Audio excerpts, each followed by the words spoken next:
آقای حداد شدن، اینا کار کردن، شبا بیدار بودن، سحرا بیدار بودن. ما وقتی که مشرف بودیم، عرض کنم که زینبیه و ایشون هم مشرف بودن، شبا با ایشون بودیم، روزا با ایشون بودیم و اینها. بله، بنده هر وقت از خواب بیدار میشم میدم ایشون بیدار هستن.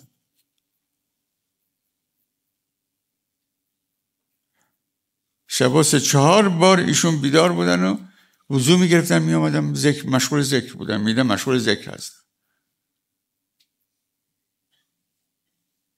اینطور بودن. جوانیشون هم همینطور بود.